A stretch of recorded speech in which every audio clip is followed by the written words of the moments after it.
Bab 49, Bab 2169, Reuni Yun dan Yu bagian 3. Kata-kata itu menghancurkannya. Kata-kata itu berat, menyesakan, dan penuh dengan rasa sakit. Bahkan sekarang, dia masih bisa mendengar takdirnya diucapkan kepadanya, suara Kaisar Iblis penghantam surga, yang memberitahunya tentang takdir kejam yang mengikat keberadaannya. Sebuah takdir yang telah lama dia terima. Sebuah takdir yang tidak pernah dia coba hindari. Dan itulah sebabnya dia melakukan segalanya. Segalanya untuk mendorongnya menjauh. Bahkan ketika itu mencabik-cabiknya. Bahkan ketika hatinya berteriak padanya untuk tidak melepaskannya. Karena dia mencintainya. Sangat. Putus asa. Sepenuhnya. Namun, cintanya hanya pernah membawanya ke satu pilihan. Untuk menjauh. Untuk memastikan dia tidak pernah dirantai pada kekejaman yang suatu hari akan merenggutnya. Namun saat ia mengucapkan kata-kata itu, saat suaranya pecah karena beratnya kata-kata itu, Yun-che semakin gemetar. Jari-jarinya mencengkeramnya erat-erat seolah-olah berpegangan erat pada kehidupan. Karena pada saat itu, ia mengerti. Ia akhirnya mengerti. Semua yang ia lakukan adalah untuknya. Setiap pengorbanan. Setiap keputusan yang menyakitkan. Setiap saat penderitaan, ia menanggung semuanya demi dirinya. Namun ia menolak untuk melepaskannya. Tidak lagi. Lengannya mengencang di sekelilingnya, menariknya ke arahnya, putus asa, tak menyerah. Nasib kejam yang membutakan kita telah lama hancur. Suaranya rendah tetapi tegas. Getaran mengalir melalui tubuh Xia Qingyue. Napasnya tersendat. Jantungnya berdebar kencang. Apakah ia salah mendengarnya? Apakah ia berani berharap? Yun-che perlahan mundur, cukup untuk menatap matanya. Tidak lama setelah kau pergi, kehendak Dewi leluhur muncul di hadapanku. Cengkeramannya di tangan wanita itu mengencang. Dia menceritakan semuanya padaku. Kelahiranmu, kehidupanmu, nasibmu. Tatapannya melembut, tetapi suaranya terdengar sangat yakin saat mengucapkan kata-kata berikutnya. Aku tahu segalanya, Qingyue. Dewi leluhur. Kedua naga yang selamat itu merasa seolah-olah jiwa mereka telah hancur. Tidak percaya. Mengerikan. Mereka bahkan tidak bisa berbicara. Pikiran mereka berputar-putar, berpacu untuk menemukan makna dari apa yang baru saja mereka dengar, putus asa untuk menolak kebenaran mustahil yang baru saja diucapkan. Bahkan mereka, naga yang lahir dan dibesarkan di abis, makhluk kuno yang telah menghabiskan seluruh keberadaan mereka dikelilingi oleh hal yang tidak diketahui, mengetahui legenda Dewi leluhur. Makhluk pertama, Sang Pencipta tertinggi. Dia yang telah ada sebelum segala sesuatu. Karena dia, Dewa Pencipta dan Kaisar Iblis muncul. Karena dia, kosmos yang luas terjalin menjadi ada. Karena dia, era Dewa dan Iblis lahir. Dia adalah awal dari segalanya. Makhluk tertinggi yang telah ada sejak awal penciptaan. Namun, Meng Jianyuan ini mengatakan bahwa kehendak Dewi leluhur telah muncul di hadapannya. Apa yang dia bicarakan? Bagaimana mungkin makhluk dengan supremasi absolut seperti itu, fondasi dari semua keberadaan, telah menampakkan dirinya kepadanya? Itu kegilaan. Itu penghujatan. Belum lagi, untuk melahirkan Dewa Pencipta dan Kaisar Iblis, Dewi leluhur menghancurkan dirinya sendiri dalam proses itu. Namun, cara Yun-che mengucapkan kata-kata itu, tidak ada keraguan. Bahkan tidak ada sedikit pun keraguan. Dia tidak berbohong. Dia tidak berbicara karena kesombongan. Dia tahu. Dia telah melihat. Dia telah berdiri di hadapan dewi leluhur itu sendiri. Namun Yunce tidak peduli dengan kekacauan mereka. Keterkejutan dan kebingungan mereka tidak relevan. Dengan gerakan sederhana, dia mengusir dewa naga biru purba yang menjulang di langit. Kehadiran yang besar dan menyesakan itu lenyap dalam sekejap. Dan dengan lenyapnya, kekuatan penindas yang telah menghancurkan para naga hingga tunduk terangkat. Tidak seperti naga tetua agung yang masih terbaring tak berdaya di bawah cakar kejam penguasa naga abisal, naga yang masih hidup lainnya tiba-tiba bebas. Dalam sekejap, naga yang masih hidup itu akan meletus dengan seluruh kekuatannya. Tubuhnya sudah melonjak dengan kekuatan saat dia bersiap untuk melarikan diri. Namun dia tidak pernah mendapat kesempatan. Boom! Cakar besar milik Qilin diayunkan ke bawah seperti algojo dewa. Tubuh naga itu langsung hancur berkeping-keping, berubah menjadi kabut darah dan tulang-tulang yang hancur. Jiwanya hampir tidak punya waktu untuk bereaksi sebelum benar-benar habis dimakan, dirusak oleh debu abisal yang pekat, terkoyak hingga tidak ada satupun serpihan yang tersisa. Dia bahkan tidak punya waktu untuk berteriak. Dia lenyap begitu saja. Medan perang kembali sunyi. Yunce mengembuskan napas pelan, lalu berbalik ke arah Xia Qingyue. Tatapannya melembut saat menatapnya, ekspresinya dipenuhi dengan sesuatu yang langka. Sesuatu yang hampir rapuh. Aku akan menceritakan semuanya padamu setelah ini. Suaranya mantap, tetapi di baliknya ada getaran pelan. Berjanjilah padaku, kau tidak akan meninggalkanku lagi. Matanya yang seringkali dipenuhi dengan amarah, kekejaman, dan dendam, sekarang dipenuhi dengan sesuatu yang sama sekali berbeda. Permohonan, kerinduan, keputusasaan.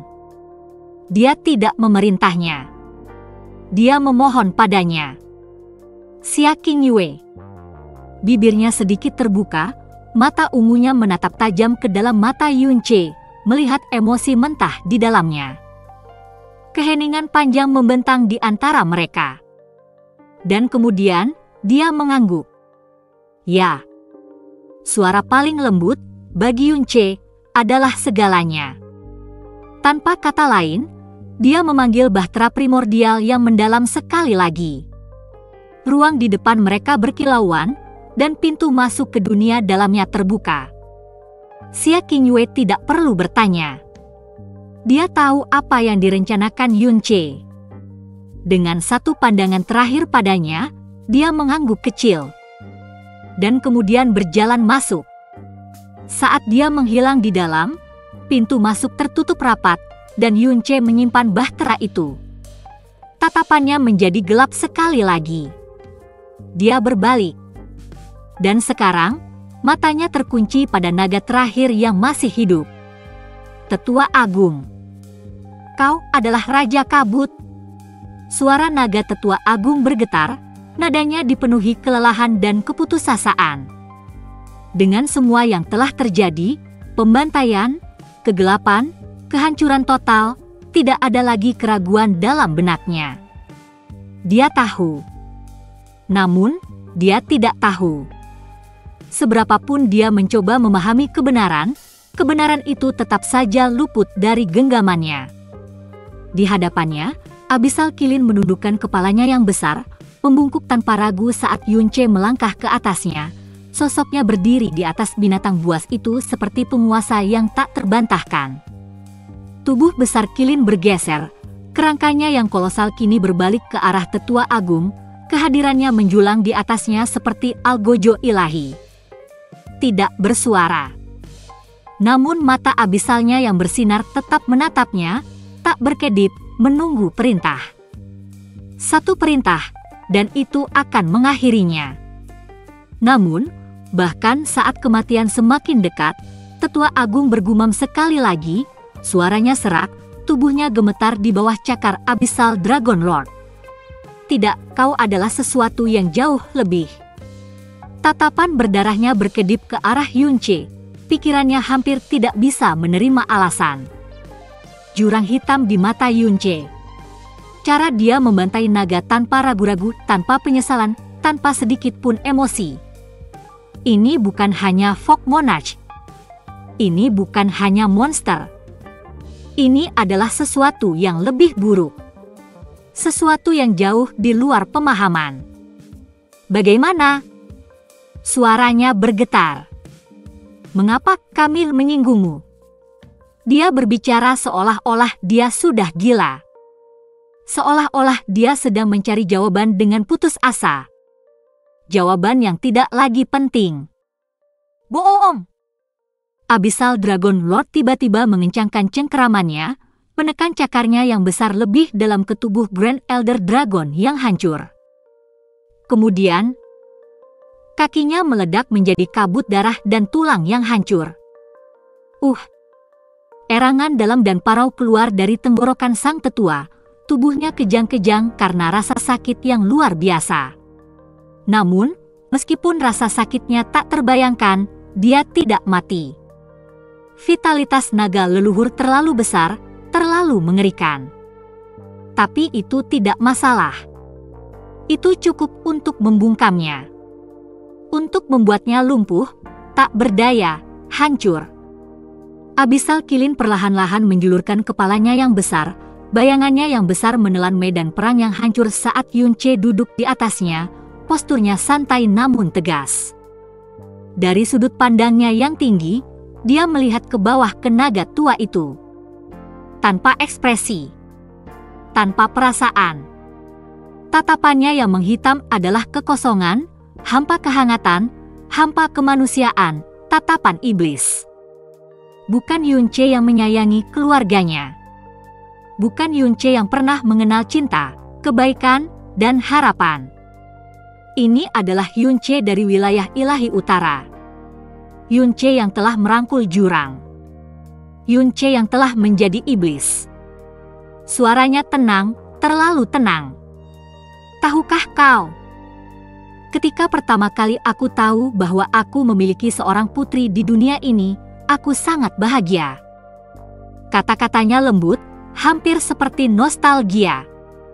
Namun, bagi Tetua Agung, kata-katanya membawa beban yang jauh lebih berat daripada rantai kematian itu sendiri. Tubuhnya yang berdarah dan babak belur berkedut. Dia tidak bisa berbuat apa-apa, kecuali mendengarkan. Dia menyebutkan bahwa dia tinggal bersama klan naga leluhur. Saat itu, aku bersumpah pada diriku sendiri. Jika kau memperlakukan putriku dengan baik, apapun yang terjadi di masa depan, aku akan menyelamatkan kalian semua. Tetua Agung menggigil. Tidak ada kemarahan dalam suara Yunche. Tidak ada kebencian. Hanya pernyataan fakta yang tenang. Saat aku tinggal di kerajaan ilahi penenun mimpi, aku mendengar bahwa klan naga leluhur merawat putriku dengan baik. Kata-katanya melayang ke dalam keheningan. Tetapi apa yang terjadi selanjutnya adalah sesuatu yang tidak ingin didengar Tetua Agung. Aku benar-benar bahagia. Suara Yunche rendah, hampir sangat tenang. Aku bahkan bersumpah sekali lagi bahwa jika dunia abis hancur, aku tidak akan menyia-nyiakan apapun untuk menyelamatkan kalian semua. Kata-katanya terngiang di udara, tetapi itu bukan janji. Tidak lagi. Karena sekarang, masa lalu tidak lagi penting. Lalu, di tanah suci, nada suaranya menjadi gelap, dan dengan itu, dunia di sekitar mereka tampak berubah. Debu jurang di sekitarnya menebal, berputar-putar dan berputar seolah menanggapi amarahnya.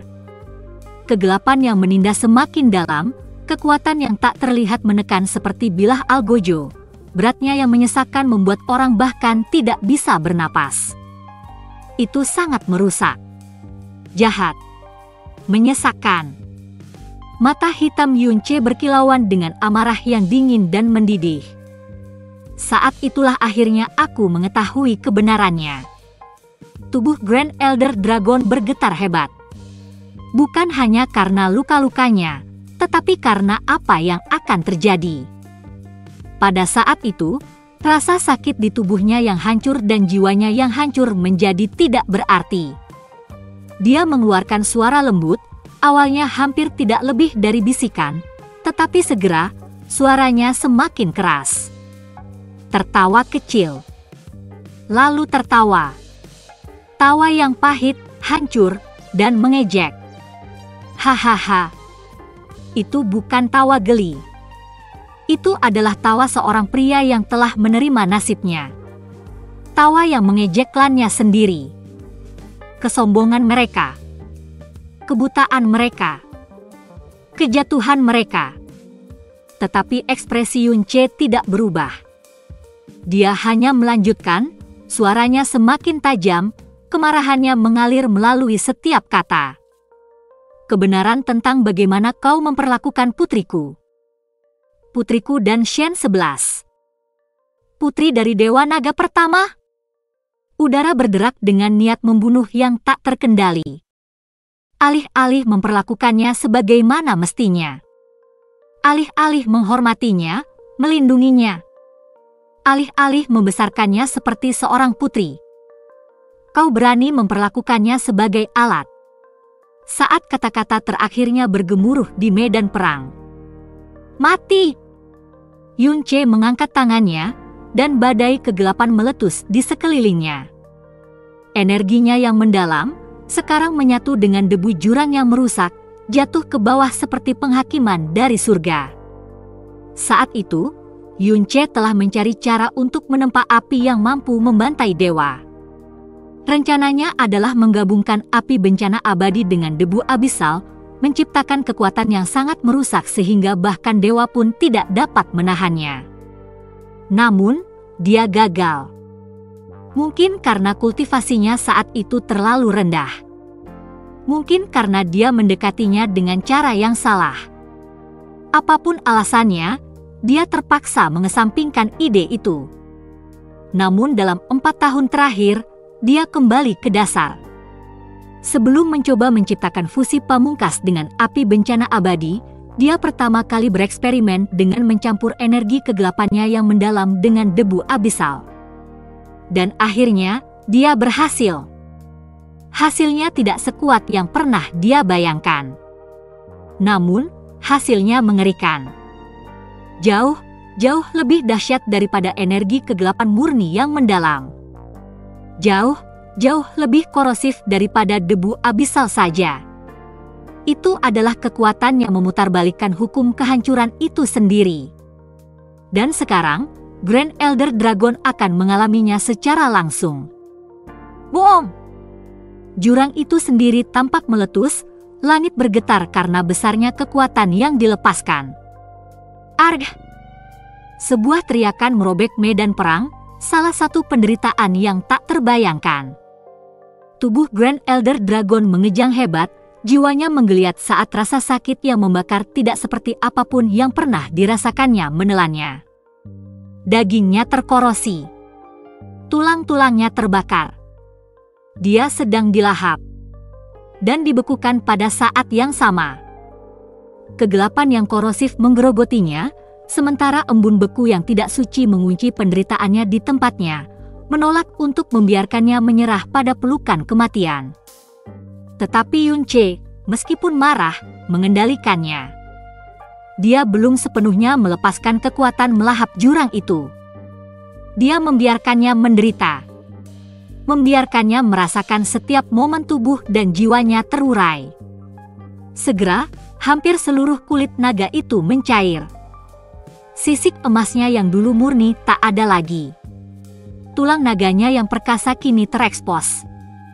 Dan bahkan tulang itu, bagian paling tak terhancurkan dari keberadaannya, kini menunjukkan tanda-tanda korosi. Debu abisal menggerogoti inti dirinya. Namun, dia masih hidup. Dipaksa untuk bertahan. Dipaksa untuk menghadapi dosa-dosanya. Jari-jarinya yang kurus kering berkedut tanpa henti, seolah-olah mati-matian berpegangan pada sisa-sisa kendali terakhir. Bahkan jeritan yang ingin dilepaskannya teredam. Namun, dia masih hidup. Bukan karena Yunche menyimpan dendam pribadi terhadap naga tetua agung secara khusus. Tidak, tujuannya jauh lebih tepat. Dia tidak mencoba membunuh naga itu. Dia mencoba menghancurkannya. Sepotong demi sepotong. Lapisan demi lapisan. Sampai tidak ada yang tersisa, kecuali penyerahan diri. Membunuh tetua agung akan terlalu mudah. Tetapi membuatnya berlutut, membuatnya menyerahkan jiwanya, itu membutuhkan kesabaran. Yunche ingin menanamkan segel budak pada naga tua itu untuk menjadikannya miliknya. Tetapi segel seperti itu membutuhkan penyerahan diri yang mutlak. Bahkan perlawanan sekecil apapun dalam jiwa naga itu dapat menyebabkan prosesnya gagal. Itulah sebabnya dia tidak terburu-buru. Itulah sebabnya dia membiarkan rasa sakit itu bertahan. Karena pada saat keinginan naga itu benar-benar hancur, tidak akan ada perlawanan yang tersisa. Akhirnya, jeritan naga itu memudar menjadi keheningan. Hanya napas pendek dan kasar yang tersisa. Yunche menatapnya, suaranya tenang namun dingin. Katakan padaku mengapa kau menyuruh putriku mengumpulkan 5 harta karun. Tetua agung menggigil. Namun sebelum dia sempat mengucapkan kata-katanya, Yunche mengangkat tangannya yang lain. Cahaya putih bersih yang cemerlang terpancar dari telapak tangannya, kontras dengan kegelapan yang hampir melahap naga itu hidup-hidup. Dan kemudian, ia turun. Gelombang energi ilahi melonjak ke dalam tubuh Grand Elder yang hancur, memulihkan apa yang telah hancur dengan kecepatan yang tidak wajar. Luka bakar yang menyiksa, korosi yang menggerogoti tulang-tulangnya, mulai sembuh. Rasa sakit yang tak tertahankan mereda. Kelegaan menyelimutinya. Untuk pertama kalinya dalam apa yang terasa seperti keabadian, Grand Elder Dragon merasakan tubuhnya mendapatkan kembali kekuatan. Matanya yang berawan dan berdarah berjuang untuk mengangkat. Dan ketika mereka melakukannya, mereka bertemu dengan tatapan pria yang baru saja menyembuhkannya. Aku. Grand Elder Dragon ragu-ragu, tubuhnya yang hancur dan gemetar berjuang untuk mengucapkan kata-kata. Tetapi sebelum dia bisa mengeluarkan suara lain, sebuah nyala api muncul di depan matanya. Bukan sembarang api, kegelapan yang begitu dalam, begitu murni, sehingga bahkan energi mendalam yang dimiliki oleh kerajaan ilahi Owl Butterfly tidak ada apa-apanya dibandingkan dengan itu. Itu mutlak. Dan di saat berikutnya, itu turun menimpanya. Medan perang sekali lagi dipenuhi dengan jeritan kesakitan. Api melahapnya. Sisiknya meleleh. Jiwanya terbakar. Tetapi seperti sebelumnya, ketika jeritan itu memudar menjadi keheningan, cahaya putih yang bersinar meletus sekali lagi. Penderitaan yang tak tertahankan lenyap saat kekuatan ilahi memperbaiki tubuhnya yang hancur, sepotong demi sepotong. Itu bukan belas kasihan. Itu adalah siksaan. Napas tetua agung terengah-engah, keinginannya hancur. Bunuh aku. Kata-kata itu tidak lebih dari bisikan serak. Permohonan untuk dibebaskan. Tetapi Yunche tidak mengabulkannya. Sebaliknya, serangan lain menyusul. Kali ini, bukan api. Terkadang, es yang membeku, mengunci tubuhnya dalam keadaan siksaan yang tak berujung. Di waktu lain, petir putih bersih, mencabik-cabiknya seperti hukuman ilahi. Siklus surga dan neraka berputar tanpa henti. Rasa sakit, kelegaan, penderitaan, penyembuhan. Berulang-ulang, pikiran tetua agung terpecah-pecah. Dia tidak tahu lagi sudah berapa lama. Sudah berapa kali dia meninggal. Sudah berapa kali dia dihidupkan kembali, hanya untuk menderita lagi. Dan kemudian, sekali lagi. Cahaya putih melonjak keluar. Tubuhnya dipulihkan. Jiwanya diperbaiki. Tapi sekarang, dia hancur. Tidak secara fisik. Secara mental. Sepenuhnya. Kemudian, suara Yunce bergema sekali lagi. Tenang. Tak tergoyahkan. Tak terelakkan. Jika kau tidak ingin mengalaminya lagi, katakan padaku mengapa kau menyuruh putriku mengumpulkan 5 harta karun. Rasa ngeri terakhir yang menyakitkan menjalar ke sekujur tubuh naga tetua agung. Dan kemudian, ia menyerah. Ya, aku akan memberitahumu. Saat serangan itu berhenti, rasa sakit yang tak ada lagi terasa seperti surga. Sambil terengah-engah, ia segera menjawab. Raja Naga memberitahu Long 11 bahwa jika ia mengumpulkan 5 harta karun, itu dapat menghidupkan kembali seseorang yang jiwanya berada dalam keadaan tergantung antara hidup dan mati, dan mereka dapat dihidupkan kembali. Alis Yunce berkedut saat mendengar kata-kata itu. Long 11 hanya menceritakan sedikit tentang apa yang terjadi pada Shen 11, tetapi sekarang semuanya menjadi jelas. Ada lebih banyak hal di baliknya. Jauh lebih banyak. Shen 11 tidak hanya beristirahat di makam leluhur klan naga leluhur. Jika Long 11 ditugaskan untuk mengumpulkan 5 harta karun untuk membawanya kembali, maka situasi Shen 11 jauh lebih buruk dari yang dibayangkannya. Dia tidak hanya tertidur. Dia terjebak dalam keadaan antara hidup dan mati.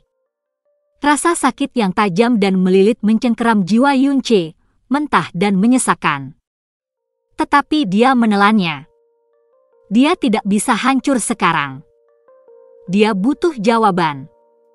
Suaranya tetap tegas, tetapi di baliknya ada sedikit urgensi. Jika tuanmu memberitahu Long 11 tentang itu, maka tuanmu pasti juga tahu cara membawa seseorang kembali dari keadaan seperti itu menggunakan 5 harta karun, kan? Untuk pertama kalinya dalam apa yang terasa seperti selamanya. Harapan berkedip di hati Yunce. Tidak. Tanggapan tetua agung itu lugas, final. Hati Yunce mencelos. Tangannya mengepal saat ia membuka mulut untuk mengajukan pertanyaan lain. Namun sebelum ia sempat, tetua agung melanjutkan. Itu semua palsu, kebohongan, cerita yang dibuat-buat hanya untuk mengikat Long 11 ke klan naga. Suaranya lemah, hampa. Tidak ada keraguan. Tidak ada tipu daya. Mungkin karena tubuh, hati, dan jiwanya telah hancur total oleh rasa takut. Mungkin karena ia tidak lagi memiliki kekuatan untuk berbohong. Atau mungkin ia hanya tahu bahwa itu tidak penting lagi. Namun terkadang, kebenaran adalah hal yang paling kejam dari semuanya. Itu semua dibuat-buat. Mata Yunce membelalak, seluruh tubuhnya menegang saat amarah yang tak terkendali melonjak dalam dirinya. Badai di dalam dirinya mengancam akan meledak. Ya. Naga tetua agung berbicara dengan tubuh yang gemetar, suaranya nyaris seperti bisikan. Tuan kami mengarang kebohongan itu untuk Long 11. Keheningan. Keheningan yang begitu berat, begitu menyesakan, sehingga terasa seolah-olah dunia itu sendiri telah berhenti bernapas. Untuk waktu yang sangat lama. Yunce tidak bisa berpikir. Tidak bisa bernapas. Bisa tidak menahan amarah yang membara dan mengancam akan melahapnya bulat-bulat. Dia telah menghabiskan waktu bertahun-tahun untuk mengembangkan kendalinya, menajamkan pikirannya, memastikan bahwa tidak ada kekuatan, bahkan amarahnya sendiri, yang dapat mendikte tindakannya. Tetapi tanpa energi ilahi Li Suo yang terus-menerus menyembuhkan tubuh dan jiwanya, badai di dalam dirinya mengamuk tak terkendali. Dia akan kehilangan kendali. Dan dia melakukannya. Dan kemudian, suaranya keluar, rendah, mematikan, dipenuhi dengan kegelapan yang tak terkatakan. Jadi kau berbohong. Kau berbohong kepada cucu dari Dewa Naga Azur Purba. Kepada leluhurmu, leluhur ras naga. Kau berbohong hanya untuk menahannya di sisimu. Suaranya bergetar. Bukan karena takut. Bukan karena sakit. Tetapi dari amarah yang murni dan tak tersaring. Amarah yang tidak punya tempat untuk dituju. Karena Dragon Lord yang seharusnya menanggung amarahnya sudah mati. Atau lebih buruk lagi, terlahir kembali sebagai Abyssal Dragon Lord yang sekarang melayaninya. Tidak ada yang tersisa untuk dihukum. Namun, amarahnya menuntut sasaran. Hahaha. Sebuah suara keluar dari bibir Yunce. Sebuah tawa yang pecah, terdistorsi, dibumbui amarah. Dia telah berencana untuk mengubah Grand Elder menjadi budaknya. Tapi sekarang, dia berubah pikiran. Cakar Abyssal Dragon Lord, kekejian mengerikan dari kerusakan jurang, menancap lebih dalam, menekan lebih keras ke tubuh Grand Elder Dragon yang hangus dan hancur. Rasa sakit yang menusuk menyentak Grand Elder kembali ke momen kejelasan. Hanya untuk bertemu dengan sesuatu yang jauh lebih buruk. Sesuatu yang aneh. Sesuatu yang mengerikan. Dari telapak tangan kiri Yunce, api hitam meletus, begitu gelapnya hingga seolah melahap semua cahaya, panasnya membakar seluruh tatanan kehidupan. Dan dari telapak tangan kanannya, masa debu abisal yang berputar-putar melingkar, mentah dan korosif, kekuatan yang melahap semua yang disentuhnya. Satu, api yang dapat melahap jiwa. Yang lain, kekuatan yang mengikis keberadaan itu sendiri. Dan bersama-sama, mereka akan menjadi sesuatu yang belum pernah dilihat dunia sebelumnya. Api itu berputar perlahan, bara gelapnya berkedip-kedip saat menyatu dengan debu abisal. Apa yang dulunya api hitam murni mulai berubah, warnanya memudar, berubah-ubah, hingga menjadi sesuatu yang baru. Api abu-abu korosif. Api yang tidak sekadar membakar. Api yang melahap. Jika ini terjadi di waktu lain, Yunce pasti senang, bahkan gembira, dengan keberhasilan eksperimennya. Api menyatu dengan debu abisal, berubah menjadi sesuatu yang jauh melampaui kehancuran itu sendiri. Tapi sekarang, dia bahkan tidak menyadari apa yang telah dilakukannya. Karena pada saat ini, kemarahannya telah mencapai batas absolutnya. Kemarahannya tidak lagi tertahan. Tidak lagi terkendali. Kemarahannya telah melahapnya. Dan dari sana, api pemusnahan murni ini lahir. Tanpa sepatah kata pun, tanpa ragu-ragu, Yunce melepaskan api itu. Api itu turun. Penguasa naga abisal melepaskan cengkramannya dan melangkah mundur tanpa suara.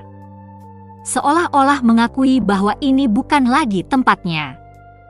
Saat api itu menyentuh tubuh tetua agung, tidak ada teriakan. Tidak ada ratapan kesakitan. Tidak ada suara sama sekali. Naga tetua agung, makhluk kuno yang telah hidup selama ribuan tahun yang tak terhitung. Telan saja. Api abu-abu itu menelannya bulat-bulat. Dan kemudian, ia tak ada lagi. Tak ada yang tersisa. Bahkan abu pun tak ada. Bahkan tak ada jiwa.